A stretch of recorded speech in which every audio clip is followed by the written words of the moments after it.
आज जो तस्वीरें देखने को मिली उसने हर किसी को ये सोचने पर मजबूर कर दिया कि बंगाल की सड़कों पर आज जो प्रोटेस्ट कर रहे थे क्या वो छात्र थे, क्योंकि जिस तरीके से उनके साथ सलूक हुआ उसने कोलकाता पुलिस पर कई सवाल खड़े कर दिए। क्या कोलकाता पुलिस की जिम्मेदारी सिर्फ सचिवालय को इंटैक्ट करना था या छात्रों की बात भी सुनना था? क्योंकि सवाल अब स्टूडेंट्स ये खड़े कर रहे हैं, अब सवाल खड़े कर रहे हैं कि ये पुलिस उस दौरान कहा थी जब 8 और 9 तारीख को अभय के साथ वो हादसा हो जाता है कि उसका रेप किया गया और उसके बाद उसकी हत्या कर दी गई। ये पुलिस कहा थी जब 14-15 तारीख को अस्पताल के अंदर 7000 लोग घुस जाते हैं और तोड़फोड़ करते हैं, उस समय इस तरीके का बल प्रयोग वहां क्यों नहीं किया गया? और तस्वीरें भी हम आपको लगातार दिखा रहे हैं कि कैसे आज जब स्टूडेंट्स सड़कों पर उतरे अपनी मांग को लेकर ममता बनर्जी से मिलने के लिए, अपना ज्ञापन सौंपने के लिए, अपनी मांगों को पश्चिम बंगाल के मुख्यमंत्री के सामने रखने के लिए, क्योंकि वो मुख्यमंत्री भी है, स्वास्थ्य मंत्रालय भी उनके पास है, गृह मंत्रालय भी उनके पास है, तो वो अपनी मांगों को, अपनी बातों को जब ममता बनर्जी के सामने रखना चाह रहे थे तो पुलिस ने 1.5 किलोमीटर पहले ही बैरिकेड लगाकर इन सभी को रोक दिया। रोका तो सही, लेकिन उसके बाद की जो तस्वीरें हम लगातार दिखा रहे हैं कि कैसे आंसू गैस के गोले चलाए गए, वाटर कैनन का इस्तेमाल किया गया, लाठीचार्ज किया गया, जो प्रोटेस्टर्स थे उनको खदेड़ा गया। इतना खदेड़ा गया कि वो 500-700 मीटर दूर तक जो प्रोटेस्टर्स है भागते नजर आए। जिसको जिस गली में जगह मिली वो उस गली में जाता हुआ नजर आया। ये भी तस्वीरें सामने आई कि कोई बाइक के पीछे छुपता हुआ नजर आया। कुछ लोगों के घायल होने की भी तस्वीरें सामने आई कि कैसे लोगों अपने साथी को उठाकर जो है वो एम्बुलेंस तक या किसी सेफ प्लेस तक ले जाते हुए नजर आए। और दूसरी तरफ क्या हो रहा था? दूसरी तरफ सिर्फ सचिवालय को इंटैक्ट करने की कोशिश पश्चिम बंगाल पुलिस की, कोलकाता पुलिस की, और तस्वीरें लगातार सड़कों पर कि आंसू गैस के गोले एक बार नहीं, 2 बार नहीं, मल्टीपल शेल जो है वो फायर किए गए। इस बात से भी अंदाजा लगाइए आप कि ये वो स्टूडेंट्स हैं जो कि डॉक्टर्स बनना चाहते हैं। ये वो महिलाएं आज सड़कों पे थी जिनकी बेटियां कॉलेज जाती होंगी, स्कूल जाती होंगी, एमएनसी में काम करने के लिए घर से बाहर निकलती हैं। आज ये महिलाएं सवाल उठा रही थी अपनी फैमिली के लिए, ये महिलाएं सवाल उठा रही थी अपने परिवार के लिए कि जब वो कोलकाता की सड़कों पर बाहर निकले तो घर पे बैठे हुए परिजनों को कोई चिंता ना हो। क्योंकि अभय के साथ जो हुआ उसने हर किसी को ये सोचने पर मजबूर कर दिया कि क्या वाकई कोलकाता में सब सही चल रहा है, सब सेफ है, रात में निकलने वाली, नाइट शिफ्ट करने वाली महिलाएं क्या सेफ है? ये सभी सवाल थे। लेकिन इन सवालों के जवाबों के बदले क्या मिला? इन सवालों के जवाबों के बदले वो 2 तस्वीरें जो हम लगातार दिखा रहे हैं ये मिला। इसमें एक में आप देखेंगे कि कैसे वाटर कैनन का इस्तेमाल किया जा रहा था। दूसरी तस्वीरों में आप देखेंगे कि जब प्रोटेस्टर्स आ रहे थे हाथ में तिरंगा झंडा लिए थे, क्योंकि टीएमसी कह लीजिए, पश्चिम बंगाल सरकार की तरफ से कह लीजिए, लगातार ये बोला जा रहा था कि बीजेपी इस प्रोटेस्ट को लीड कर रही है, लेकिन कहीं पर भी बीजेपी का झंडा नहीं दिखा तो सिर्फ तिरंगा झंडा, वो भी फ्रंट में लिए लोग आगे चल रहे थे।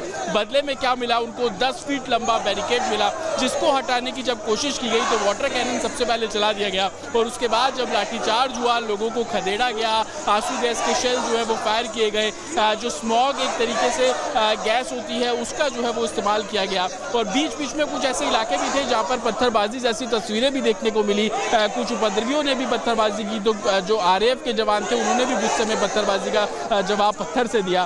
खदेड़ते हुए तस्वीरें हमारे कैमरे में कैद हुई। लेकिन सवाल अभी भी वही का वही बना हुआ है, क्या जस्टिस मिलेगा? क्योंकि जो लोग आज सड़कों पे थे वो इसी सबसे बड़ी जो बात वो लगातार बोल रहे थे कि वी वांट जस्टिस, इसका जवाब अभी तक किसी के पास नहीं है। वो लोग आज सड़कों पे थे जो ये उम्मीद कर रहे थे कि इनको कोई जवाब मिले। वो जवाब क्या था? वो चाह रहे थे कि इन्वेस्टिगेशन कहाँ पहुंची, क्या सिर्फ संजय राय एक शख्स था या बाकी कुछ और लोग थे? लेकिन 2 तस्वीरें हम लगातार अपने दर्शकों को दिखा रहे हैं कि कैसे तिरंगा झंडा लिए जो प्रोटेस्टर्स थे, स्टूडेंट्स थे, आम नागरिक थे, ये वो आम नागरिक जो कि वेस्ट बंगाल के ही रहने वाले हैं, कोलकाता के ही रहने वाले, तो आज सड़कों पर उतरे ममता बनर्जी से सवाल जवाब करने के लिए कि आपके मंत्रालय में इतना कुछ हो रहा था, आपने क्यों कार्रवाई नहीं की? 18 दिन बीत गए, आप क्यों सामने नहीं आ रही हैं? सवाल स्टूडेंट्स ये भी पूछ रहे थे कि जब ममता बनर्जी खुद पैदल मार्च कर रही थी तब क्या कोलकाता पुलिस ने उनके साथ इसी तरीके का व्यवहार किया?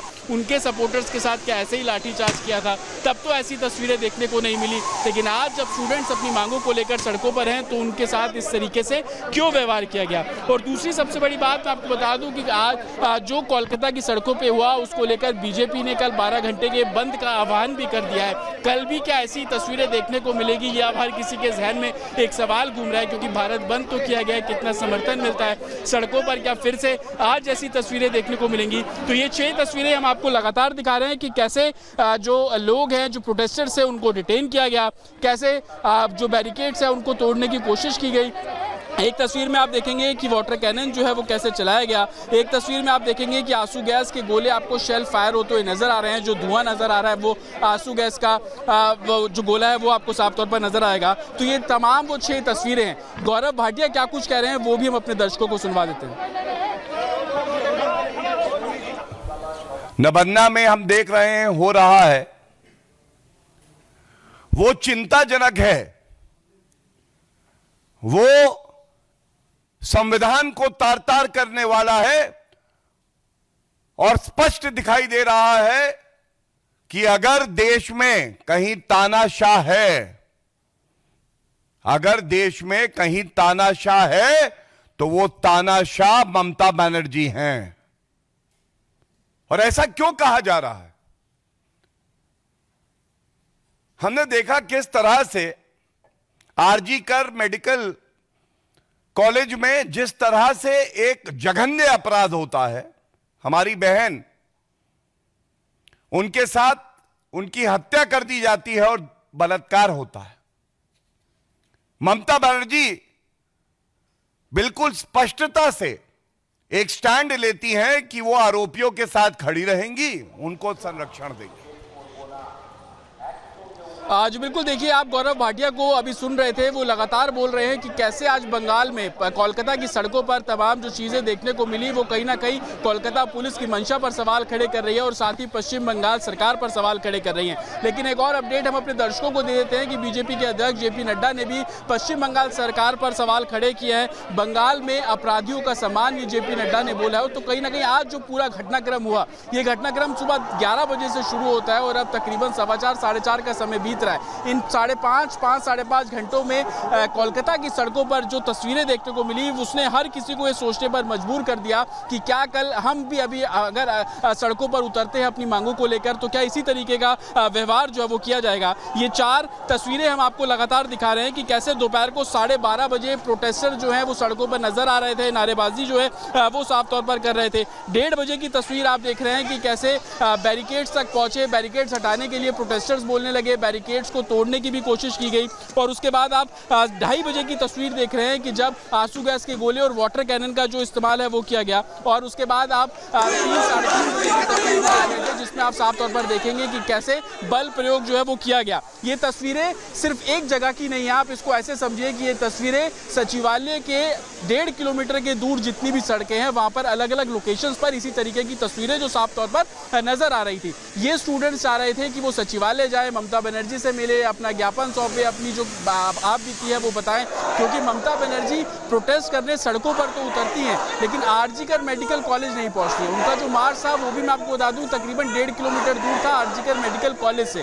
तो छात्रों में, प्रोटेस्टर्स में अपनी मांगों को लेकर, इस बात को लेकर गुस्सा था। और ये 8 तस्वीरें हम लगातार आपको दिखा रहे हैं कि कैसे अलग अलग कैमरों से ये तस्वीरें कैप्चर हुई कि जब स्टूडेंट्स जो हैं सड़कों पर उतरे हुए थे, अपनी मांगों को लेकर उतरे हुए थे, तो उनके साथ किस तरीके का जो व्यवहार है वो किया गया। लेकिन ये तैयारी सिर्फ 11 साढ़े 11 बजे की नहीं थी, ये तैयारी थी सुबह से। जब 6 बजे से डिप्लॉयमेंट पुलिस का होना शुरू हो गया और डिप्लॉयमेंट भी इस तरीके से शुरू हुआ कि हर जगह सिर्फ आपको बैरिकेड्स नजर आने लगे। यूं कहें कि सुबह 9 बजे के आसपास जब लोग अपने दफ्तर जा रहे थे तो उनको घंटों ट्रैफिक जाम में फंसना पड़ा, क्योंकि तमाम जो वीआईपी रूट थे उसको पूरे तरीके से बंद कर दिया गया था। बंद इसलिए कर दिया गया था क्योंकि आज प्रदर्शन का कॉल किया गया था और उसको छात्रों का नाम दिया गया। स्टूडेंट्स उसमें सामने आए। स्टूडेंट्स के साथ साथ जो आम लोग हैं, जो आसपास की कॉलोनीज के रहने वाले लोग हैं, वो भी इस प्रोटेस्ट का हिस्सा बने। क्योंकि कई महिलाओं से मैंने बात की जो अपने बच्चों की सेफ्टी के लिए, उनके घर में जो उनकी बेटी है उसकी सेफ्टी के लिए इस प्रोटेस्ट का हिस्सा बनने के लिए सड़कों पर उतरे थे। लेकिन उनको मिला क्या? उनको मिला लाठीचार्ज। जो तस्वीरें हम आपको लगातार दिखा रहे हैं कि कैसे खदेड़ा गया, कैसे भगाया गया, सिर्फ दूर तक। और इस वजह से गुस्सा भी जनता का साफ तौर पर दिखाई दे रहा है। ये तमाम तस्वीरें और इस बड़ी खबर पर लगातार रिपब्लिक भारत की नजर बनी हुई है। लेकिन यहाँ रुकना है एक छोटे से ब्रेक के लिए।